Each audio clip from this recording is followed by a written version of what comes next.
ஜெபம் செய்வோம். மக உன்னதங்களில் வாசமாக இருக்கின்ற எங்களை நல்ல தேவனே, இந்த நேரத்திற்காக நன்றி செலுத்துகிறோம். இந்த நாள் எங்களை கிருபையாய் கொடுத்திருக்கிறீர். கொடான ஒரு ஸ்தோத்திரம். ஆவியானவராமே, இந்த நாளில் சிறிது நேரம் ஆண்டவருடைய காரியத்தை குறித்து சிந்திக்க வாய்ப்பு கொடுத்திருக்கிறீர். அதற்காக நன்றி செலுத்துகிறோம். தொடர்ந்து ஆவியானவராமே வழிநடத்தவும் உங்களுடைய சத்தத்தை கேட்கக்கூடிய பிள்ளைகளாய் மாற்ற உதவி வேணும் என்று அன்பான இயேசு இரட்சகர் மூலம் இவளை தன்னுடைய கெஞ்சுகிறோம் கர்த்தாவே, ஆமென். ராஜா உன் பிரசன்னம் போதுமையா, எப்போது எனக்கு போதுமையா. ராஜா உன் பிரசன்னம் போதுமையா, எப்போது எனக்கு போதுமையா. பிரசன்னம் பிரசன்னம் தேவ பிரசன்னம், பிரசன்னம் பிரசன்னம் தேவ பிரசன்னம்.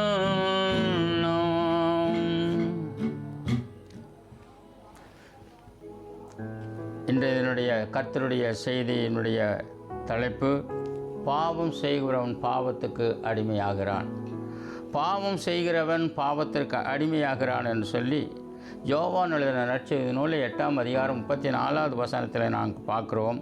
பாவம் செய்கிறவன் பாவத்திற்கு அடிமையாக இருக்கிறான். இன்றைக்கு பலவிதமான மக்களுடைய வாழ்க்கையில் பலவிதமான சூழ்நிலை மத்தியத்தில் பாவம் செய்யக்கூடிய மக்களாக இருந்து இன்றைக்கி பலவிதமான தீமையான காரியங்களுக்கு அடிபட்டு பலவிதமான கஷ்டத்திலையும் துன்பத்திலையும் சோர்கள், வேதனைகள், பிரச்சனைகள் கடந்துள்ள கண்ணீர் மத்தியத்தில் வாழ்ந்து கொண்டிருக்கக்கூடிய குடும்பங்கள் இன்றைக்கி ஏராளமான குடும்பங்கள் இன்றைக்கி வாழ்ந்து கொண்டிருக்கிறார்கள்.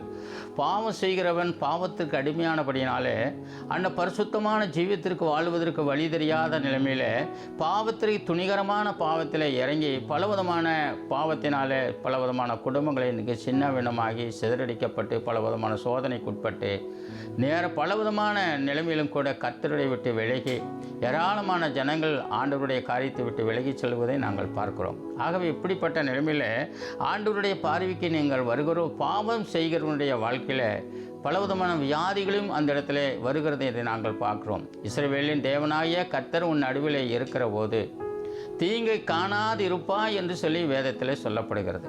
இஸ்ரவேலின் தேவனாகிய கர்த்தர் நம்மளோடு கூட இருந்தாருன்னா எந்த தீமையும் நம்மளுடைய வாழ்க்கையில் வராது, எந்த கஷ்டங்கள் வராது. நம்மளுக்கு சந்தோஷமும் மனமகிழ்ச்சி எப்பொழுதுமே ஆசீர்வாதத்தோடு கூட நாம் இருக்க முடியும். ஆனால் ஆண்டவருடைய சமூகத்தை விட்டு என்னைக்கு வெளியே போகிறோமோ அன்றைக்கு நாம் பாவத்திற்கு அடிமையாக்கப்பட்ட பிள்ளைகளாக இருக்கிறோம்.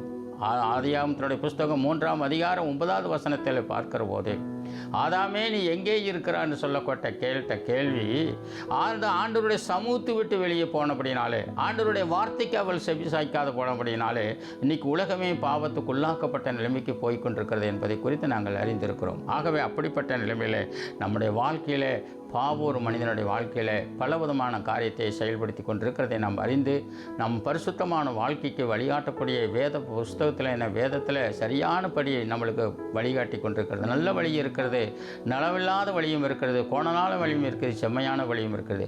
நல்ல வழியை தெரிந்து கொண்டு நல்லதொரு பாதையை நாம் கொண்டு செலுத்துவோமானால் நிச்சயமாகவே நல்லதொரு சூழல் மத்தியத்தில் வழி நடத்தப்பட முடியும். ஆகவே அப்படிப்பட்ட நிலைமையில் ஆதியாகமத்தினுடைய புஸ்தகம் 4ஆம் அதிகாரம் 7வது வசனத்தில் பார்க்கிற பொழுது, நீ நன்மை செய்தால் மேன்மை இல்லையோ. உனக்கு நன்மை செய்வதற்கு கடவுள் எவ்வளவோ காரியங்களை வைத்திருக்கிறார், ஆனால் நன்மை செய்வது கிடையாது. ஏனென்று சொன்னால் நம்மளுடைய வாழ்க்கையில் நல்ல வசதியை வாய்ப்பு எவ்வளவோ இருக்கிறது. அதனால் நம்ம வழியிலே உட்கார்ந்து கொண்டு நம்முடைய வீட்டுக்கோ பல விதமான வழியில் செல்லுகிற போது ஏராளமான மக்கள் நமக்கு என்ன செய்கிறார்கள், பிச்சை கேட்கிறார்கள். நம்மளுக்கு ஒரு உதவி செய்யுங்கன்னு சொல்லி போட்டு நிலைமையில் அவர்கள் கேட்டுக்கொண்டிருக்கிறார்கள். ஆனால் அந்த சத்தத்துக்கு அவர்கள் நாம் செவி சாய்ப்பது இல்லை. நாம் நன்மை செய்வதற்கு திறனை இருக்கிற போது, நன்மை செய்வதற்கு நம்மளுக்கு எல்லா வசதி வாய்ப்புகள் இருக்கிற போது எந்த விதமான காரியத்தை செய்யாதபடி பார்வோனுடைய இருதயத்தை போல நம்முடைய இருதயத்தை கடினப்படுத்தி பலவிதமான காரியங்களை செயல்படுத்தி கொண்டிருக்கிறோம். ஆகவே அப்படிப்பட்ட நிலைமையில் இந்த ஏழை கூப்பிட்டான், கர்த்தர் கேட்டார். அந்த ஏழைக்குள் கூப்பிடுகிற சத்தத்துக்கு நம்ம செவி சாய்க்காதபடி சொந்த இஷ்டத்தில், சொந்த எண்ணத்தில், சொந்த மாமிசத்தில் நாம் செயல்பட்டு அந்த ஏழை கூப்பிடுகிற சத்தத்துக்கு செவிசாய்க்காதபடி நாம் அசை செய்வோம். ஆனால் பின்னாடி அவரை நோக்கி கூப்பிடுகிற போது அவருடைய செவி மந்தமாக்கப்படும் என்று சொல்லி வேதத்தில் தெளிவாக சொல்லப்படுகிறது.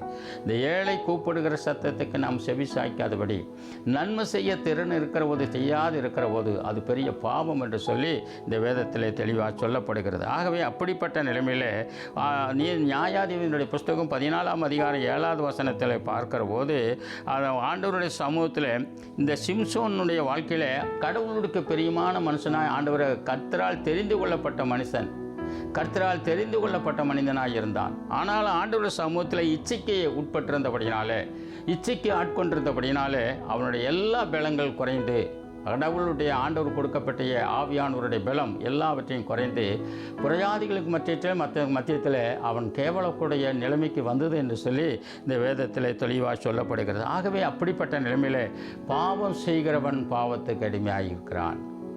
இனிமேல் சிந்தித்து பாருங்கள். பாவத்தை, துணிகரமான பாவத்தை என்னைக்கு நாம் செய்கிறோமோ அன்றைக்கு நம்முடைய வாழ்க்கையிலே பலவிதமான காரியங்களை நாம் சந்திக்க வேண்டிய சூழ்நிலை ஏற்படும். கலாத்தியனுடைய நிருபத்தில் 5ஆம் அதிகாரத்தில் 19, 20, 21 படித்து பார்க்கவும், நான் 21 முடிய படித்தோம்னா 17 வகையான எண்ணங்கள் நம்முடைய வாழ்க்கையில் குடிகொண்டு இருக்குமானால், அது பாவமான காரியத்தை செயல்கூடிய நிலைமைக்கு இருக்குமானால் நம்முடைய வாழ்க்கையிலே பலவிதமான கஷ்டத்தை நாம் அனுபவிக்க வேண்டி இருக்கும். ஆகவே அப்படிப்பட்ட நிலைமை இல்லாதபடி ஆவிக்கேற்ற கனி என்று சொல்லக்கூடிய கலாத்தியர் 5:22 பார்க்குற போது ஆவியினுடைய கனி என்று சொல்லக்கூடிய அன்பு, சந்தோஷம், சமாதானம், நீடிய பொறுமை, தயவு, நற்கணம் என்று சொல்லக்கூடிய விசுவாசம் என்று சொல்லக்கூடிய காரியத்தில் 9 வகையான காரியத்தை நாம் செயல்படுவோம். ஆனால் நம்முடைய வாழ்க்கையிலே ஒரு சமாதானத்தை, சந்தோஷத்தை, மனமகிழ்ச்சியை பெற்றுக்கொள்ள முடியும். ஆவிக்கேற்ற கனியை பெற்றுக்கொள்ளக்கூடிய பிள்ளைகளாய் மாற உதவி செய்வார்னு சொல்லி கர்த்தர்கள் நம்பி இந்த வார்த்தை இந்த நாளில் எங்களுக்கு கிருபையாக கொடுத்திருக்கிறார். அதற்காக நன்றி செலுத்துகின்றேன். தலைகளை தாழ்த்தி நாம் ஜெபம் செய்வோம். கிருபை நிறைந்த நல்ல ஆண்டவரே, நீர் பாவம் செய்கிறவன் பாவத்துக்கு அடிமையாக இருக்கிறான். இந்த பாவத்தை, துணிகரமான பாவத்தை நாங்கள் செய்யாதபடி பாவத்திலிருந்து விடுதலையாக்கக்கூடிய பிள்ளைகளாக எங்களை மாற்றி ஆசீர்வதிக்கும்படியாக சுவாமி. சுத்தம் இருதயத்தில் இருக்க வேண்டும், பரிசுத்தம் நம்மளோட நடத்தில் இருக்க வேண்டும் என்று சொல்லக்கூடிய தேவ சித்தத்தை அறிந்து அதன்படி செயல்கிற போது கர்த்தர் நம்மையும் நம்முடைய குடும்ப மக்களை அதிகமாக ஆசீர்வதிப்பார்னு சொல்லி நான் கர்த்தருக்குள் நம்புகிறோம். அப்படிப்பட்ட ஆசீர்வாதத்தை அது ஆசீர்வதிக்க வேண்டும் என்று அன்பான இயேசு இரட்சகர் மூலம் எங்களை தான்படி கெஞ்சுகிறோம். கர்த்தாவே, ஆமென்.